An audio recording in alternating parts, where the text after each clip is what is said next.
Assalamualaikum warahmatullahi wabarakatuh. Kembali bersama Bang Benny, kita ngobrol hukum lagi.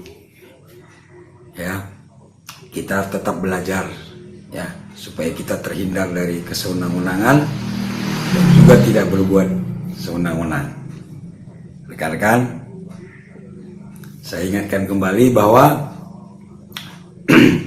kalau ada 3 ahli hukum ya membicarakan hukum, membicarakan masalah hukum, pendapatnya ada 4. Jadi janganlah heran kalau seandainya nanti kita berbeda pendapat ya. Berbeda pendapat itu nggak masalah ya kan. Nanti keputusan kalau misalnya tentang hukum nih, keputusannya tetap di pengadilan, di hakim yang memutuskannya. Kita ini ya kan, makanya nih pengacara ya kan, polisi, jaksa ya kan, berdebat ya. Kalau misalnya pengacara dengan polisi berbeda pendapat,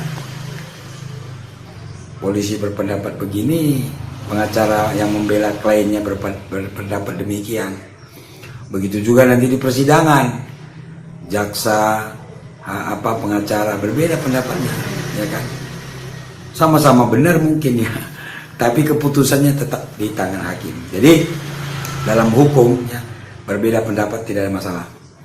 Rekan-rekan, kali ini saya ingin membahas tentang penipuan dan penggelapan atau penggelapan ya. Karena ada juga yang beberapa yang bertanya tentang hal ini.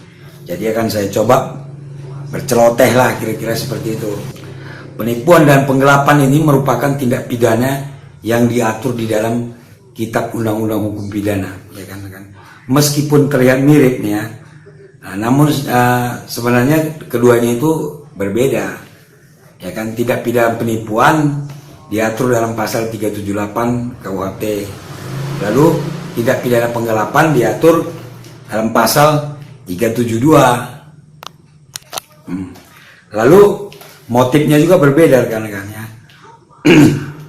Tindak pidana penipuan itu bertujuan untuk mendapatkan keuntungan ya, dengan mendapatkan barang atau diberikan utang maupun untuk menghapus hutang ya kan. Orang yang melakukan tindak pidana penipuan diancam penjara maksimal 4 tahun ya kan. Pasalnya 378. Ini bunyinya seperti ini rekan-rekan.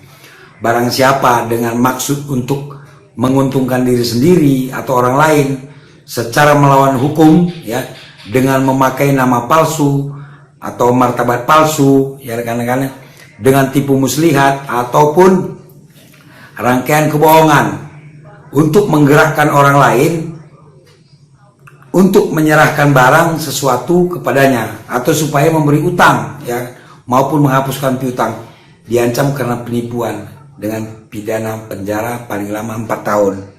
Itu penipuan rekan-rekan. Sedangkan untuk tindak pidana penggelapan itu tujuannya untuk memiliki barang atau uang yang ketika itu ada dalam penguasaannya ya, yang mana barang tersebut sebenarnya adalah kepunyaan orang lain ya kan. Pelaku tindak pidana penggelapan diancam penjara maksimal 4 tahun juga. Nah, dalam pasal 372 KUHP berbunyi begini: barang siapa dengan sengaja dan melawan hukum memiliki barang, sesuatu atau seluruhnya atau sebagian adalah kepunyaan orang lain, tetapi yang ada dalam kekuasaannya, bukan karena kejahatan ya, diancam karena penggelapan dengan pidana penjara paling lama 4 tahun. Jadi rekan-rekan, penipuan ini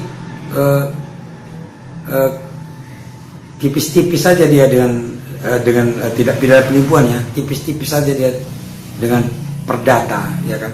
Hutang piutang nih, hutang piutang kan, kalau hutang piutang itu perdata, tapi ada kalanya bisa juga masuk ke tindak pidana penipuan. Nah, bagaimana kita mengetahui bahwa hutang piutang ini bisa tidak pidana penipuan? Nah, jadi dari unsur-unsur pasalnya tadi rekan-rekan sudah bisa kita lihat dia hutang memang, tapi niatnya menipu. Nah, jadi walaupun hutang piutang, jangan salah, bisa jadi penipuan rekan-rekan.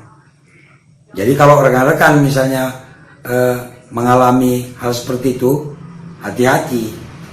Mungkin rekan-rekan berpikir bahwa saya hutang kok, kalau saya nggak punya duit bagaimana saya membayarnya. Nah, lihat dulu kronologisnya. Kalau ternyata di dalam urusan hutang piutang tadi ada unsur-unsur penipuan sebagaimana disebutkan dalam pasal tadi, bisa kena penipuan. Begitu juga penggelapan rekan-rekan, ya kan? Banyak contoh nih, banyak juga teman-teman ini bertanya, dia jual barang, ya kan, dan tidak dibayar. Nah, si pembeli merasa saya tidak punya uang untuk membayar. Nah, tidak bisa seperti itu.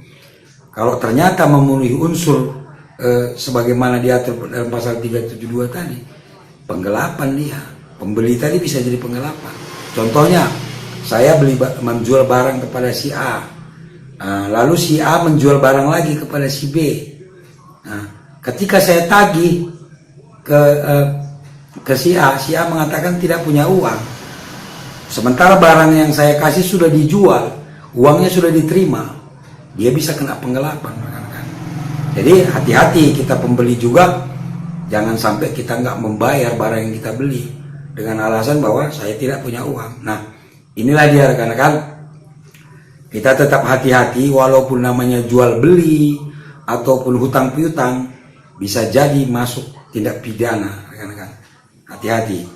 Mudah-mudahan ini bermanfaat supaya kita lebih berhati-hati lagi, dan niat saya bukan berdebat rekan-rekannya, tapi untuk mengajak berpikir dan belajar hukum supaya kita tidak berbuat sewenang-wenang dan tidak mendapat tindakan sewenang-wenang.